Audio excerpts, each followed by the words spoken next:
fascinated with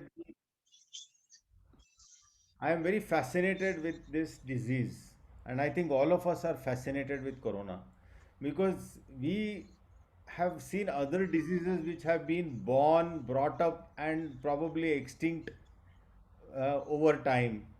However, corona is something that is born in front of us. So, and we have seen its evolution in so many ways. So it was fascinating for me to read about what is a premonition about a pandemic. The title itself was quite intriguing. And that is the reason why I chose to read this book. And let me tell you one thing, it has been an exhilarating journey because it has shown so many things and so many which we take for granted. So I'm going to share with you in the next 40 minutes what are these some of these things. What is a premonition? A premonition, as we all know, is an advance warning or a feeling that something is going to happen. Many times, this is a premonition of a disaster or something that is unpleasant, and that is usually the term used for premonition. Now, pandemic, as we all know, is basically pan all demic people, all people. So it is something that affects everybody. So that means you are looking at a premonition or some kind of a feeling about something that is going to happen to everybody in the world. So this book basically divides this kind of a premonition into four groups of things. One are the people that are involved in this. Second is the events that happen, understanding the pandemic and the response to the pandemic.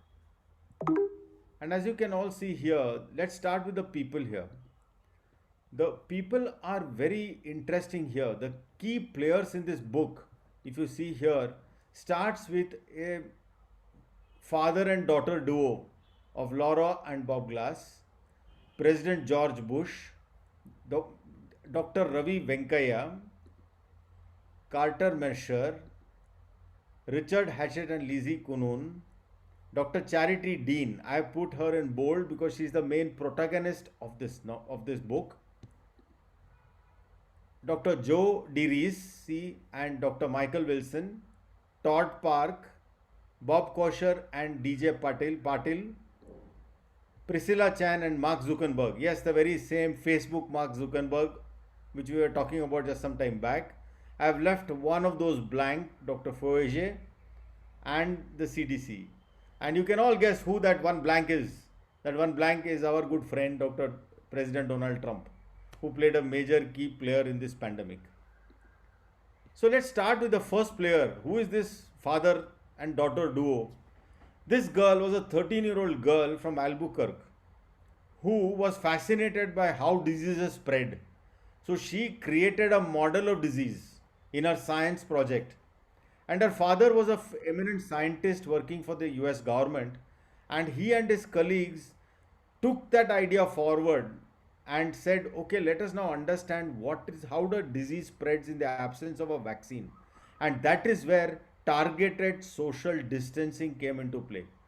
Very fascinating that this was known for centuries that this was there, but to scientifically establish that you can mitigate a disease by social distancing was done by a girl who was 13 years old as a part of her school project. So I think it tells us that it's very important to encourage children to look at how to inquire the curiosity in the school about science. So this was the first protagonist of this novel. Second is Dr. George Bush. Dr. George Bush plays a very important part of this pandemic history. Copy ಇದನ್ನ ಗುರು. I think there's some disturbance. Okay. Because he was worried about the anthrax attack and the bird flu outbreak. So he said, what should we do in case a pandemic hits us? During a holiday, which he went with his family, he read this famous book of the great influenza, which was the deadliest pandemic in history, which all of you all know about. And this was written by John Barry. So President Bush was so inspired by this book because he saw that there were so many things in this book which about social distancing and pandemic preparedness that he said we must do something now to prevent a pandemic in our country. So he enlisted a pandemic thinker, Rajiv Venkaya. Dr. Rajiv Venkaya was a doctor from the United States of America who was in a small place, but he was obsessed with pandemic preparedness. And he wrote this entire plan of pandemic preparedness overnight. In one night, he wrote the entire plan. And he was the White House Homeland Security Council's Biodefense Senior Director. They put a group together in which Dr. Rajiv Venkaya played an important part, and I will introduce you to the other members who set up this plan. The next member who came in was a very important person in our story called Carter Mercer. Now, Carter Mercer was the director of medical preparedness policy at the White House. He was also the principal author of the strategic plan.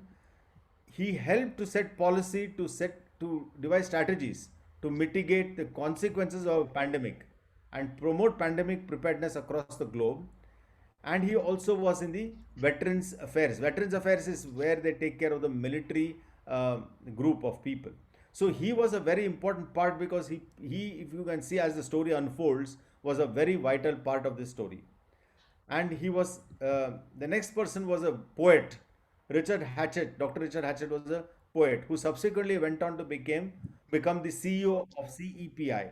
CEPI was a coalition of epidemic preparedness innovations, and it again played a very important part in this pandemic. We'll come to that later. Just remember, these were all the people who were there. The most important part, as I mentioned in the first two slides, was this lady called Dr. Charity Dean. Who was she? She was the public health expert in the state of California. And she played a very important part because, as you can see, she's a maverick. She was a person who thought differently and a person who was very courageous to stand for what she felt was right. In the past, there are some stories which he gives about how this lady was a very, very, bold person. There's a case of tuberculosis. As you know, tuberculosis in the United States of America is very different from India. They would want to investigate every case of tuberculosis for everything, including the genomic sequences, resistance patterns. So there was a patient who died of tuberculosis, and Charity Dean wanted a genomic diagnosis with a postmortem. Nobody was willing to do it. And then she went and did this postmortem herself, got the tissue, got the diagnosis, and then started contact tracing, isolating, and doing everything as far as tuberculosis is concerned. The next story was meningitis B outbreak in a college, where this lady goes and isolates the entire college and imports the vaccine, meningococcal B vaccine, which was not available in the US and not licensed, and administers it to prevent further spread of this disease. So as you can see, she was a very maverick person. The other story which comes across with this lady is hepatitis C. She finds one case of hepatitis C in a county and she wants to know where it came from. She investigates and finds out that this is because of a procedure being done by a doctor who was taking out blood, who was centrifuging it and reinstalling it into tendons and joints to prevent pain. So then she shuts down. She informs the CDC, but the CDC doesn't do anything. She shuts down the practice. Two practices she shuts down. And then ultimately they find out that this is the source of another four or five patients who landed up with hepatitis C. So she plays a very important part in this pandemic, which we will see later. I put in a word there, Wolverines, ignore it. We will come back to what is Wolverines later.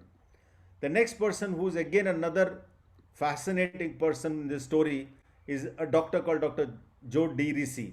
Now, Joe DeRisi was at the University of California in San Francisco. Now, he was one of the uh, passionate persons of diagnosis. And what he did in his laboratory was something very good. He was called the virus hunter, and not for any reason. And the reason is, in February 2003, he had just graduated out from college, from his medical school, and he was in the microbiology department or the genomic department. WHO in Beijing receives complaint of a strange contagious disease in Guangdong, and in fact, one of the doctors who went to investigate died of this disease. Dr. Joe by that time had perfected a chip based viral detection. Within 24 hours, he says this is SARS corona. Nobody had diagnosed a disease so fast within 24 hours of what the disease was. The next was a lady admitted with a very unknown meningitis who spent close to $1 million in the hospital in California. They took a sample of CSF and he looked at 19 million genetic sequences, out of which 1,863 were not human. And he detected a very rare amoeba which caused the disease in this lady called Balmutia mandralis. Very few cases have been reported anywhere in the world. So this gentleman, Dr. Joe DeRivis, had a knack for looking at viruses, and he was one of the key players in this pandemic. When in the pandemic period, he was setting up a biohub in Cambodia, and he was traveling through Guangdong in China, and he saw unusual activity, that is acrylic sheets and temperature screening, and he says something is odd going on here. They can't throw up a 1,000-bedded hospital over a weekend for nothing. So the suspicion of something major happening started there. So he also was a part of the Wolverines, which we'll come to later. He was also a part later on of the COVID diagnostic speed up. Again, a fascinating thing. And he says the last thing is that, especially when it comes to unusual diseases or new coming diseases, corporations are only interested in making money. Academics are interested in producing something worth publication, but they forget it soon after they publish the paper. And the government is supposed to fill in the blanks. He had gone to CDC with his new technology, saying that this is a unique technology where I can help you diagnose any disease in 24 hours with my sequencing. But nobody even paid attention to it. Another doctor, Dr. Michael Wilson from Massachusetts, he was from Boston. So he joined Dr. Joe's lab. And there they tell a story of a teenage boy who was dying of encephalitis. And again, samples sent to Dr. Deary's, to his Joe's lab, diagnosed as leptospirosis, treated. And problem was, you could not give treatment based on a laboratory which was not accredited. Luckily, the ethics committee cleared it and this child survived. And he sent a postcard later on. So you can see these are people who are mavericks, people who are very different in their approach to the diseases. Now we come to Wolverines, which I had introduced before. Now, Wolverines is a group of people who formed themselves into a kind of a loose network and who were tracking pandemics. So anything that presented as a biological threat were being tracked by this group of about 7 people. The center, as you can see, was Carter, but there were also Richard, Joe, Charity, Lisa, Todd Park, and Michael Wilson. So there are all of these people were tracking what was going on in the United States of America and across the world. And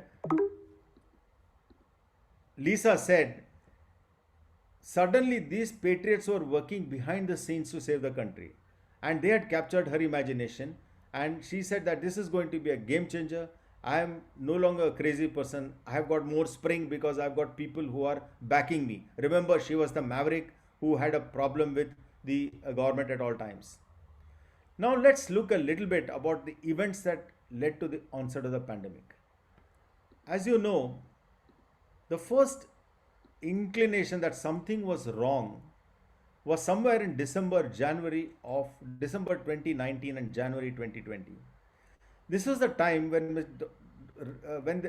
there was Carter wrote to Richard saying that there is something going on. There is a new virus which is there in China. The next thing that happened was he couldn't find much of activity for about 9 days. He was still looking at this on a daily basis. And the World Health Organization still said it's a local disease. There's no sustained human to human transmission. But Carter kept digging. See, this is the wonderfulness of them. They were passionate and persistent. This same information was available for everybody around the world. But Carter kept looking at statistics out of China. How many people were hospitalized? How many deaths were happening? And he was looking at blogs. He was looking at Chinese newspapers. There are stories that even he went and looked at how many people were being buried in the graveyards to find out whether there was an increase in that period of time. Then this story came in about the Guangdong episode of people building, hospitals and taking more care. So then he said, okay, these Chinese are looking at this virus very differently. They are looking as if it's going to spread very fast, more than the initial, even the SARS which was there before. So Carter couldn't understand why the United States government was not acting as fast as it should. He predicted that 6 cities with the most inbound flights which are coming in from China, that is New York, Los Angeles, Chicago, Atlanta, San Francisco, Seattle, and where the ones which are going to be the major epicenters of this disease. And he scheduled flight schedules going back to December, and he told the VA to start looking at all these people who came in, whether they had problems or not. But the CDC still continue to say that this is not a pandemic and this is a localized disease. So they were very worried about what is going on. Then came the story of the Diamond Princess. Now, this was a fantastic study in epidemiology. And I can tell you why. Because the first thing that happened was somewhere on January 3rd, the Diamond Princess was a ship which came from Hawaii towards Japan and back into the Tokyo Bay. So they isolated because now they knew that there is corona going on. So they wanted to find out what happened. And they isolated all of them, didn't allow them to get out. 2 days later, the first passenger tested positive.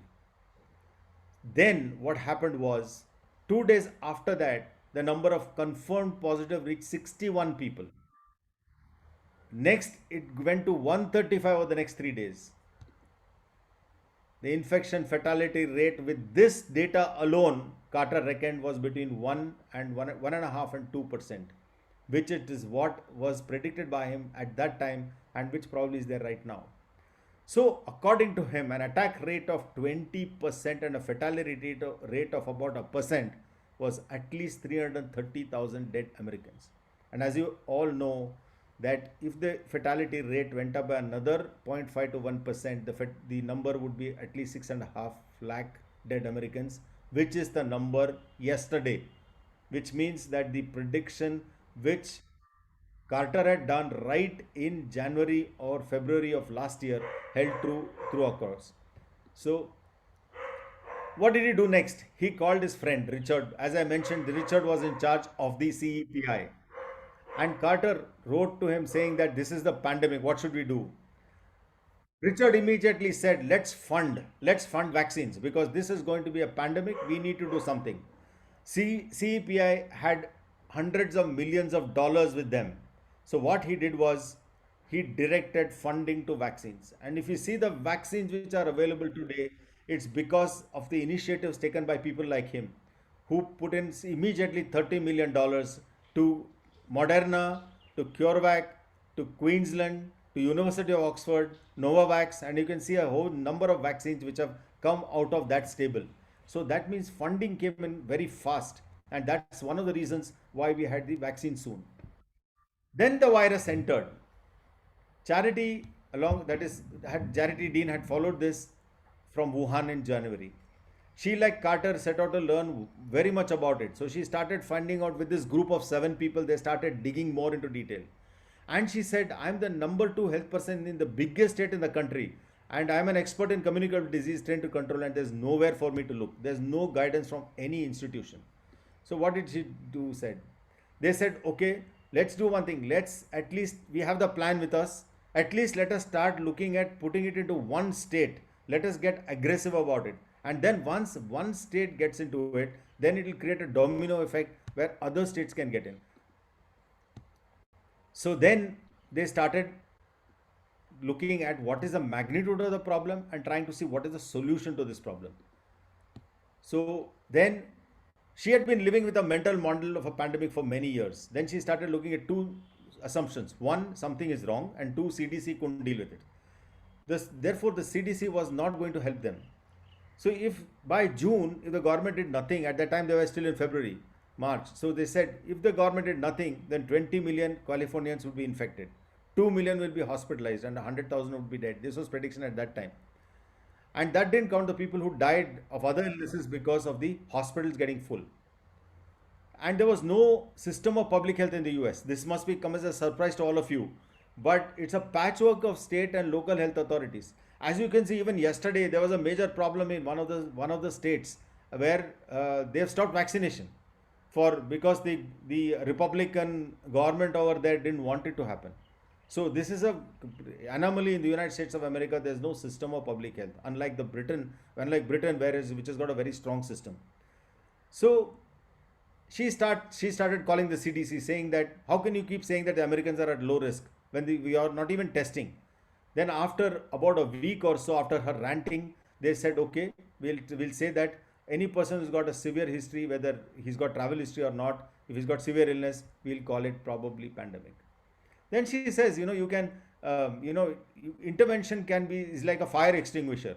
It will be effective if you find it early, but once you've got the house on blaze, then you can't do much with the fire extinguisher. So the problem with social intervention is if you get it too late, you can do very little, and we all know that if you push it a little longer, you'll end up with more mess. So you need to do this in time. So that means what she says is very, very nice statement is the trick is to learn how to smell smoke. Then comes our good friend Donald Trump. Now, Donald Trump's response was terrible. What he said was it's going to disappear one day, and this was in February 26th, by which time the virus was well entrenched in the United States of America. It says it's going to disappear one day, it's like a miracle, it's going to disappear. Unfortunately, after a few days, he retracted and said, every state for yourself, no one's coming to save you, you do what you want. The Lancet, on retrospect, when they looked at it, they said this was terrible because the Americans did not look at ramping up testing, did not look at social interventions, and 180,000 of these people could have still been alive if they had put in these things in place. And they knew very well that the Americans didn't have the things to battle. Then comes once President Trump said that, well, we can't do anything. It's up to you to save yourself. This was the governor of California, that is Gavin Newsom. Gavin Newsom now said we have to find a solution. So they started doing, they started their own response, pandemic response. But then, remember, Charity Dean was always a maverick. She was against establishment. And she knew that there is going to be a major catastrophe in California if things are not put in place.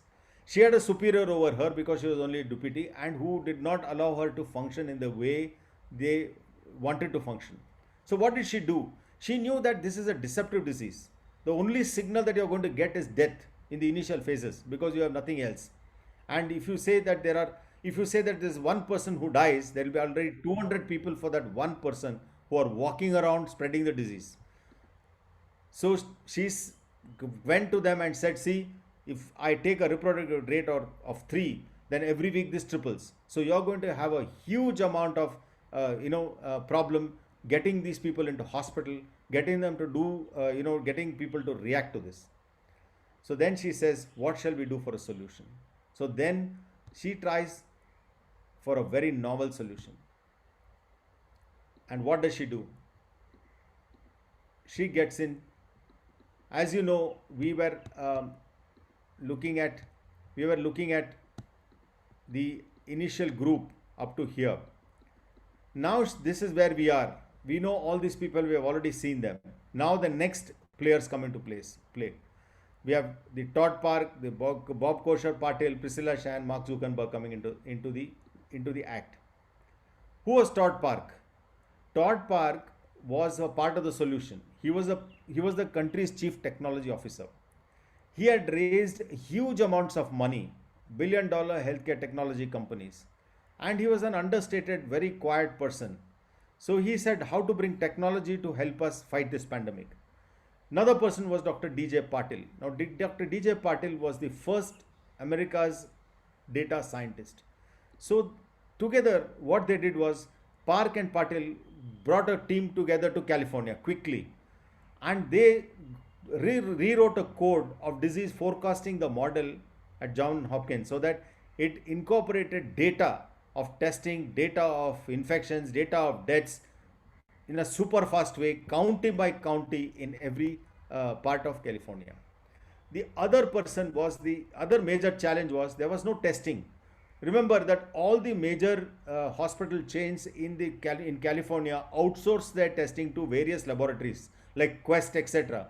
So those laboratories for testing a new disease took a week's time to get the report, and a week's time was too late. So what to do? How to ramp up testing? And this is where comes in this very important Dr. Bob Kosher, who is a venture capitalist. He was an advisor to Obama about healthcare. And this very interesting couple, Mark Zuckerberg, everybody knows.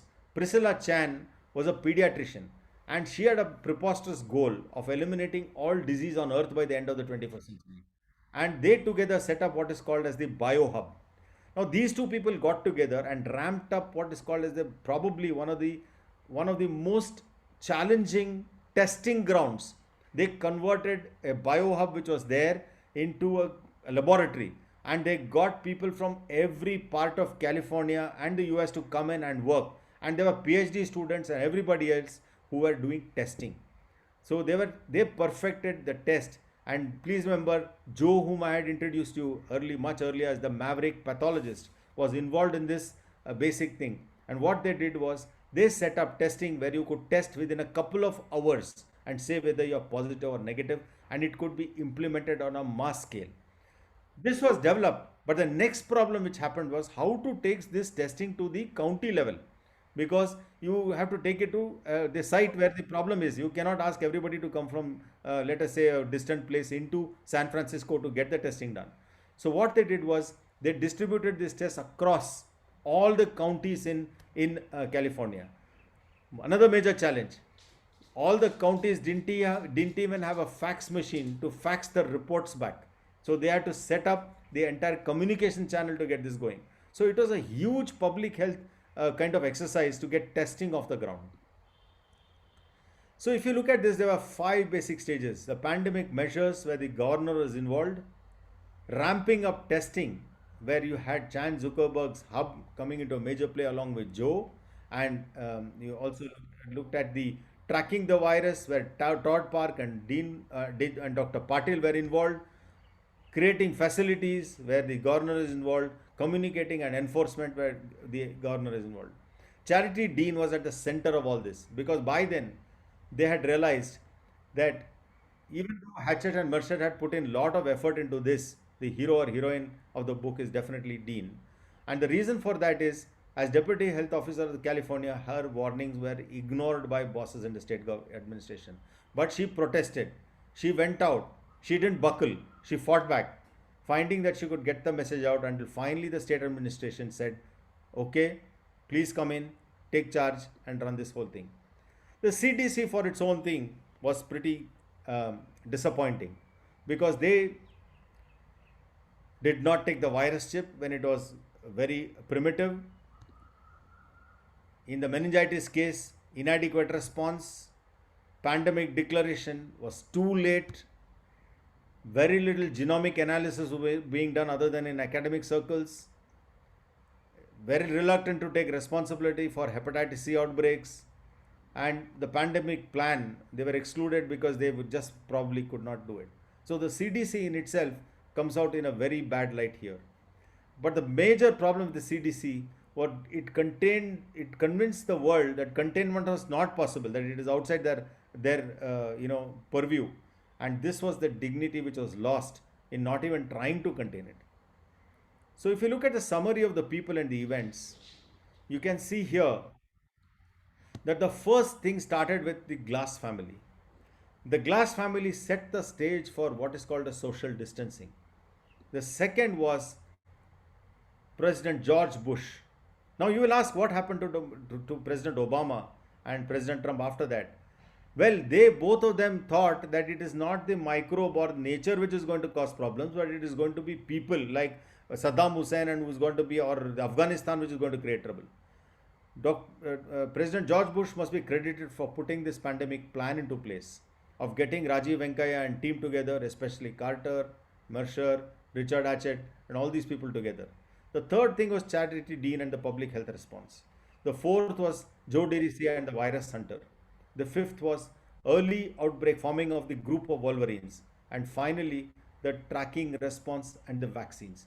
So this is the whole evolution of this pandemic and how people played a key part.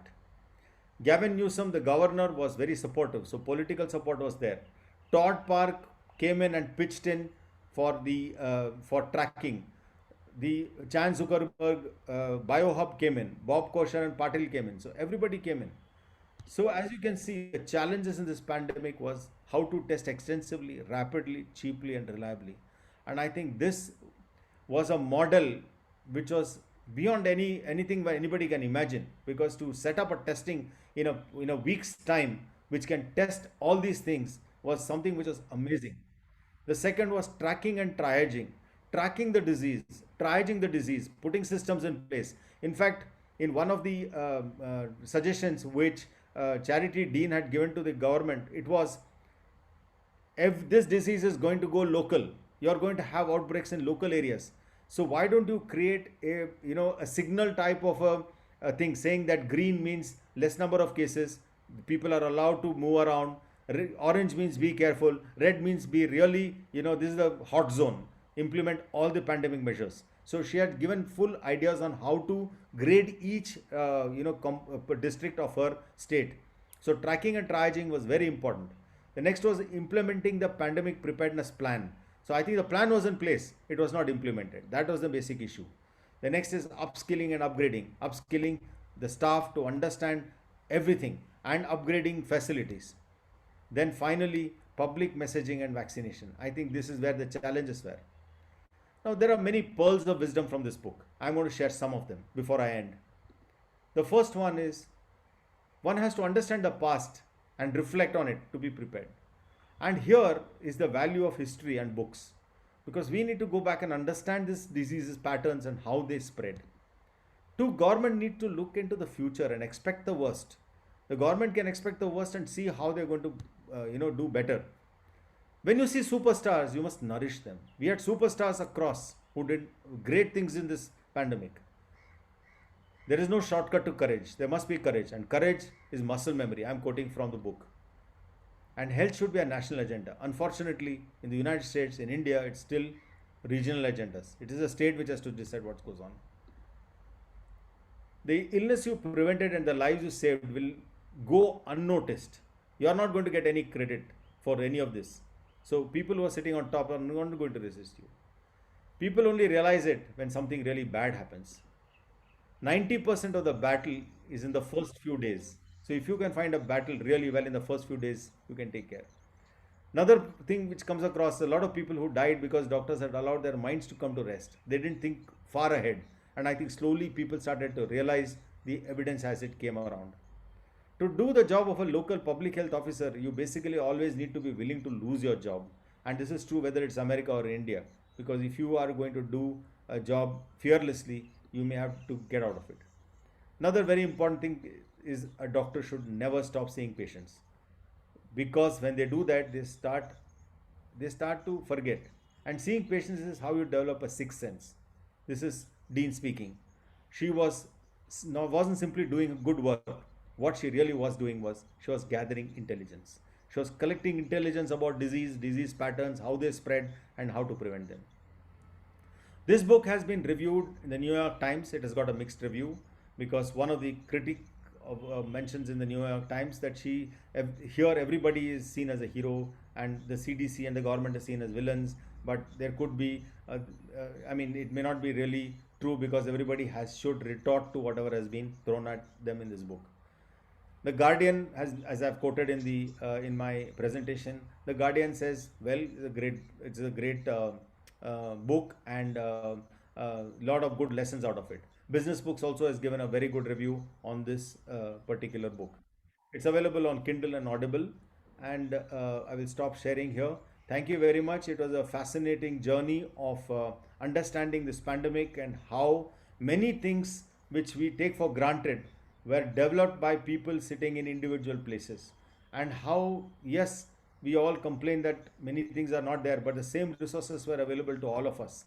If we had just gone after this virus, we also would have understood that it is one of the most dangerous viruses humankind will ever see, and all of it needs probably foresight and forethought to prevent such pandemics from taking place again. So thank you very much. Thank you, Dr. Jagdish. It was as fascinating as the book that you have reviewed. I mean, I can imagine how much efforts you put into, put these 262 pages into 30 minutes, 45 minutes talk. Wonderful job done, Dr. Jagdish. I'm sure there will be a lot of questions or comments there. I start with my own observation that is this a fiction? How much is fiction and how much is fact? Well, the whole book is based on facts Okay. because I have done all my research on each of those facts here. Why did we not hear anything about Dr. Fossey? Yeah, see, the thing here was they took the establishment who went to the establishment because Fossey was speaking on behalf of Trump. Fossey had no independent, this thing. So it was basically Trump who gave the orders. Fossey was only was the thing to him. So the only mention of Fossey in this book is he was a classmate of one of Dean's teachers. So from where she learned the clinical skills. So that is the only reference to Fossey in this book. So I read an article. I mean, it was an editorial probably in Times of India. Where is Dr. India? Where is India's Dr. Fossey? I mean, in that relevance, as far as this book is concerned, how does it reflect on the way we have managed as a country? I think we have done reasonably well, and I think the reason for that, I think we see for a country which does not have the resources like the United States of America, we we have quickly ramped up many things. Like for example, I think from the leadership itself, the leadership has taken a very proactive role in trying to see that social distancing and masking and the lockdowns were put in place so that you could mitigate the loss. What we lost out fundamentally was not understanding this virus. You see, the virus needs to be understood. We thought that this is going the influenza way, but this is not going to go the influenza way because this is mutating pretty fast. This is going to, we do not know how long the immunity after natural infection, after vaccination is going to last. So we are going to get waves of this disease on and on. So it's a fascinating disease. So point is, I think the administration took after the first wave, they took a little complacent attitude. And what happened the second wave was something that probably was preventable, but we didn't have the foresight because we didn't know this virus. So I think over time we will understand this virus. We'll understand how this progresses. And that is the key to managing this disease. The second wave was very devastating, no? I mean, Yeah, we had not imagined about it. And the reason for that is, you see, the government went on mathematic modeling. And mathematic modeling said that this was unlikely to happen. However, mathematic modeling always takes what is known, facts which are known. You have a known disease like influenza, you take data from there and try to model. However, this is an unknown disease. Right. So when you have an unknown disease, the same rules don't apply.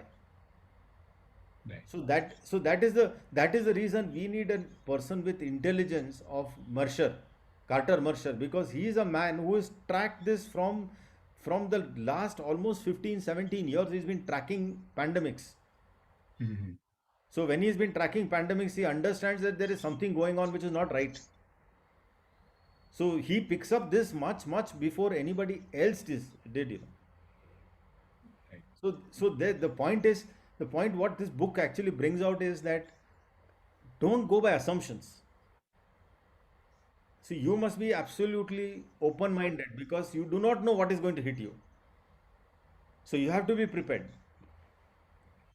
Now, if I look at the chat box, there is a comment from, I think, Dr. Rashma about role of politicians managing the pandemic politically. I mean, the way the pandemic has been politicized. Yeah, see, the point is politicians are there for their job. See, their job is to basically look at the public good. So issue is that politicians go on the basis of expert committees giving them what is the scenario. Very few politicians will go unless you have some person who is autocratic like Trump. You see, most of the other politicians listen to experts. And I'm sure that you have the Maharashtra task force, you have the Gujarat task force, you have the Karnataka task force, you have the central government which is listening to Niti Aayog led by Dr. Paul and others. So I think the point is that the government is listening. Okay, but there are of course few autocratic people who think they know everything other than they don't believe in science. So well, you can't do anything about that kind of political thing. The other kind of politicians are those who start off thinking they're autocratic but realize that things are going wrong and self-correct.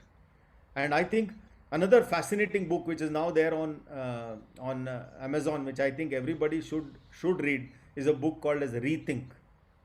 And this book again is fascinating because it gives a lot of insights into what is the how you should rethink your strategy.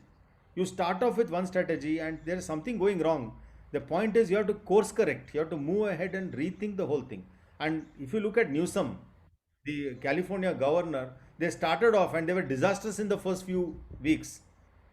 So that's the when he realized, yes, things are not going right. Let's now look at how to get things in control. So there's a rethink.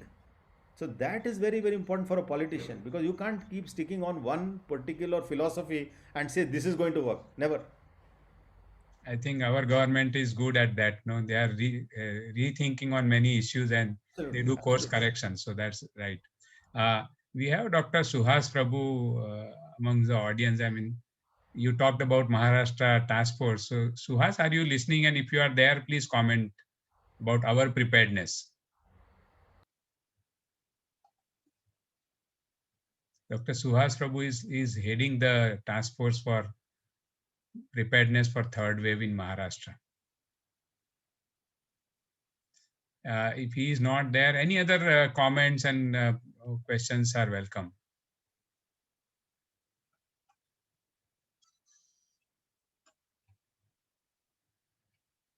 This is one subject where not many people would actually like to comment because this is a very broad topic of, I think, very huge scale on which one has to think about managing this pandemic. So, but anyway, any comments are welcome. Bakul Bhai is there. Bakul Bhai, if you want to make any comment about how Maharashtra is prepared for this pandemic. Thank you, Dr. Satish Pandya. First of all, I must congratulate Jagdish for a wonderful narration. Really enjoyed. Secondly, it's like a war, and you have to strategize and reassess and replan. And that's what Maharashtra government is doing. And after learning very painfully about the effects of second wave, they are now very well anticipating the third wave. And we have started in time saying that though we may spend crores, but if we may not utilize a single rupee of what we have spent, we are more than happy. So that's how we have been preparing under the leadership of Suhas. And we have planned with our first point was that we have to first build the capacity building of whatever is existing rather than doing something new. So that's how we started training the healthcare workers first with a simple module as to what to do. And 90% are being managed at home. So how we should do the home management and how we should pick up the red flag signs in time. And then we plan further. So that's how we started from the basics and then to the severe disease literacy. And it's helping, definitely. Thank you, Dr. Bakul.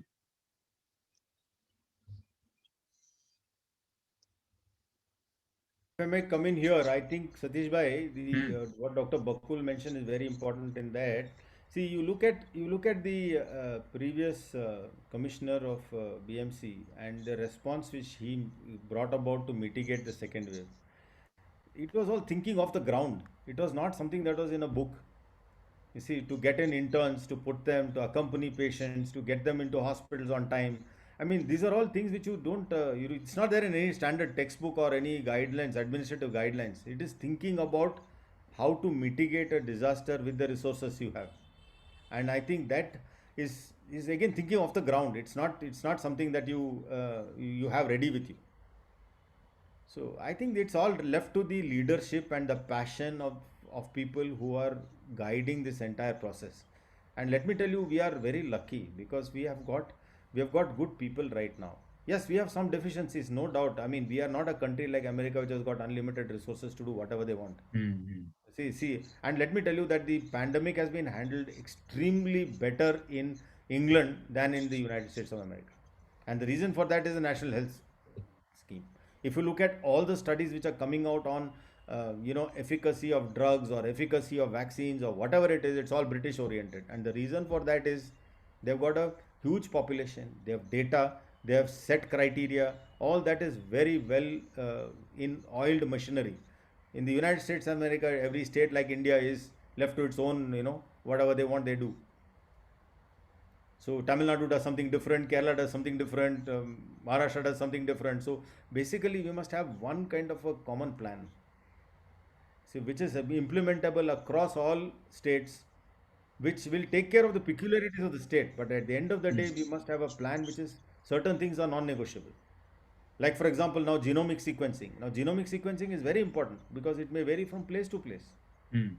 and you need to pick up the genomic sequencing, the you know the pathogens of interest quickly. Otherwise, you will end up with mess again. So I think the point here is that this book has got a lot of lessons. It may be a biased view. Nobody said no. I mean, it could be a very biased view of against the government versus the average, trying to make a hero out of this entire thing. It's possible, but end of the day, the lessons are what is important, and a lot of very good lessons come out of this book. Since you have been reading so much about this, I can afford to ask couple of questions. Are we doing enough genome sequencing in India? Not yet. Not yet. We have got only few centers doing it, and it's not too bad, but it's fine. Okay. And I know that you don't have an answer, but still I'm asking a question. Prediction for third wave. Third wave will happen, fourth wave will happen, fifth wave will happen. We'll have waves of corona coming in. So you see, I am reminded of an old song by Hemant Kumar. It says लहरों पे लहर, corona है तेरा नाम. The only thing is the intensity of those waves, whether we will have tsunami again like second wave or we will have small waves. That is true. So those nobody can predict, but waves are going to be there because today Iran is in their fifth wave. Mhm. So it is going to happen, and people from Iran, because of lack of vaccinations, are going to other countries to get vaccinated and come back. So we are at least much better. We have got reasonable supply of vaccines, and with the other players coming in now, we'll have more and more vaccines available, more and more things available. So I think we should do well. I think Satish bhai, I'm quite happy and very I feel that the government and everybody else has worked hard. I mean, it's not that they've taken complacently like anything else. See, even for example, I worked with the local health system in Bangalore, and I know how much work they put in. And I can tell you that the government and the Bangalore Municipal Corporation have worked out really hard. I mean, it's not a joke. And there are other people who have volunteered. For example, a organization like Step One. I don't know if you've heard about Step One, but Step One is one of India's largest triaging companies, and it is set up by my friend who's done it entirely for philanthropic purposes. There's no commercial interest in it. And And doing he, wonderful job. Wonderful job. it's an absolutely wonderful job because he's been triaging from day one. I mean, it's not today. From the day Corona started in India, from that day to today, they've been working hard to help triaging. And then they've also gone in the second wave to get import oxygen concentrators, distribute them all at free. So what I'm trying to say is that in India, two more things are there. We have got a strong community involvement, which is a huge thing. You see, like for example, I'm telling you, food in the US there'll be a problem. In India, there's no problem because food is given by so many organizations here. Food, clothing, support. So I think we are in a good position, Satish bhai. Right. Dr. Sanjeev is commenting that our vaccination program is also, very good in terms of the scale Absolutely. on which we are working. I think all said and done, we should not let our guard down. I think that should be the message for all the people, I mean, including our doctors and our patients, that we should not let our guards down. I mean, we should be prepared for this pandemic for few more months at least. Yes, sir. I think few more years, sir. Sir, Hello. one small request. I think Dr. Trivedi wanted Hello. to say something. Yes. Yes, Dr. Sulin Trivedi. Yeah, good morning, sir. Excellent lecture and excellent narration. Such studies must be published and publicized like such sessions. Is there any role of public which has been studied in spreading the pandemic or having any lethal as a cause of lethal outcome on Yeah. lethal spread, because the government on one hand done excellently well job in every country. At the same time, people should also understand the role of primary prevention, which they can do, like sanitization, masking, and uh, social distancing. What we have witnessed is that we public were by and large ignorant, and that has caused a large spread everywhere. The role of public is also very crucial as far as such massive pandemic is concerned. You're Is there any 100% right, Dr. Trivedi. You're absolutely right. I'll comment on three things that you mentioned here. The first thing you said, that public participation is very very important, and I think here communication, leadership is very very important, because see, the point is you want to change behavior. Changing behavior is never easy in a population. So, Yes. so the issue is that this has to be led from the front. They should have got every film actor, every local politician, every religious leader to come and say the same thing 20 times a day. Then there would have been change in the behavior. Just by saying the police is going to catch you and give you 100 rupee or 200 rupee or 500 rupee fine is not a deterrent. So I think so. Point is there has to be a massive effort in that direction. That is point number one. Point number two, you said about severe or super spreaders. Where there are few people in a community who are super spreaders, who will spread the disease much faster than anybody else. So identifying super spreaders itself is a task, and they have looked at this in California on how to catch hold of the super spreader, and that they did by doing rapid genetic sequencing. See, this virus mutates after every it passes through two or three people. So if you trace this virus, you will know how many times, how many people it has infected. So you can trace back and see which is the who is a super spreader and isolate. So I think the important thing there is that identification of super spreader is very important. Agreed. The third thing is regarding severity of disease. There are genetic markers now, initially reported from the UK, which show that this disease is more severe in certain genetic signatures, and especially some of them initially were linked to blood group types, but now they are more looking at more into HLA types and other markers where the risks are more. So very good questions, Dr. Trivedi. Thank you. Sir, excuse Dr. me. Pandya, Dr. Excuse me, Pandya, sir. yes, Excuse Um, yes, me. sir. Can I ask another question? What we have also seen is that diabetic patients who were known diabetics were almost severely affected, particularly when they were on higher age group, and Yep, the mortality was very high amongst them. correct. So, anything more studied, No, this like is well known. This is well known. Diabetes, obesity, cancer survivor, elderly age group. These are the high risk factors for COVID. This is well known across the country. It has been shown in the Chinese studies. It has been shown in the Italian studies, in the European studies. Wherever the studies have been done, even in our country, predominantly the risk factors are these. what I mean to say, sir, that does it mean that the diabetics are living with low immunity No, in no, no. general, or specific low immunity with the coronavirus? Uh, See, the problem with this virus is it requires two or three things. One is it could be the high glucose load. We have seen that when the glucose load is high, the virus thrives, it multiplies. So that is one of the reasons. So uncontrolled diabetics are a problem. The second thing is diabetics, when they are there, they naturally have got an inflammatory state, a pro-inflammatory state. And as you know, one of the features of this virus is vasogenic hyperinflammation, inflammation. So that is another thing that can be worsened. So therefore, diabetics are at a higher risk because of basically more viral multiplication and more inflammatory response. Both these are more. Thank you, Dr. Jagdish. Let us look at the Thank you. chat box. There are comments regarding underreporting of cases. Do you have any comments on that, Dr. Jagdish? Yeah, see, the underreporting is bound to be there, is going to be there, because we do not have a robust mechanism of reporting. We do not have. I've looked at this from the Indian Statistical Institute at Bangalore, which has been keeping track of this virus right from the beginning. We know that there is going to be about a 10 to 20% underreporting happening at all places, and that is bound to be there because one or two things. One is that there is some stigma around this disease, so people will not even go to the hospital. Many times in rural areas, patients may die and they may be bodies may be disposed of without even knowing the cause of death.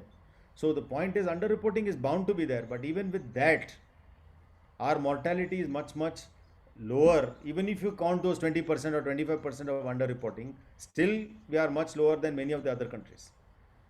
Okay, so I think that may be related to, probably I feel that we have handled this pretty well in the during the first wave. Yes, second wave hit us badly, but I'm sure the government has woken up now and they're going to take care of the future waves pretty strictly. And as I can see from the Karnataka government, at least they are handling this pretty well. They have done a lot of they have enforced a lot of things, and I think these are good things to to look at. So we are yes, we may not be perfect, but we have handled it reasonably well. That's what I would say. Right. So we can end this session on a happy note that Satish we bhai, have done fairly well. We have done one minute, fairly 1 well. minute. Yes, yes. 1 minute. I would like to introduce, my mother is there. She would like to say just hello to all of you. Oh, namaste. I think she needs to unmute. Unmute. You have to unmute. Yeah. Again, she got muted. Madam, please unmute yourself. Yes. Yeah, I think she's double clicking. So there's a Don't problem. double click. Don't double click. Click once only, ma. Madam, still you need to unmute. Just click once. Yeah, okay. Yeah, just keep it that way. Yeah. Excellent speech, Jagdish, as usual.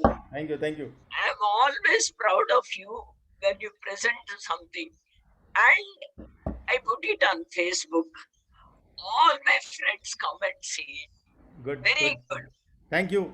Thank This you. is called Thank you. this is I called love this to is called read that book. this is called biased opinion and conflict of interest, huh, everybody.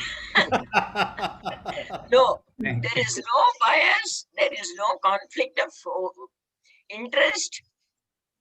When I speak, it is the truth. Thank you. See, today I finished my work so that I can hear you. Thank you. Thank you very much, all of you. Thank you, madam, Very for this nice comment. Thank you. program, and I always enjoy your pediatric conferences. I'm partly, I know a lot about medicine. I'm from ICMR. I retired from ICMR. Okay. Good to know about that. Thank you, madam. Thank you. Thank you. Namaste. Thanks, Satish bhai. Namaste. Thank you. Before we end this fascinating session, let me announce the next meeting, and that is Dr. Deepa Singhal from Australia. She is going to talk about children mental health during COVID-19, and we will have series of talks from Australia in coming couple of months. So till then, bye-bye. Thank you for joining. We meet next Saturday again. Thank you. Thank you. Thank you, Dr. Satish Pandya, on behalf of everyone for arranging such wonderful talks. Thank you. Thank you. Thank you, sir.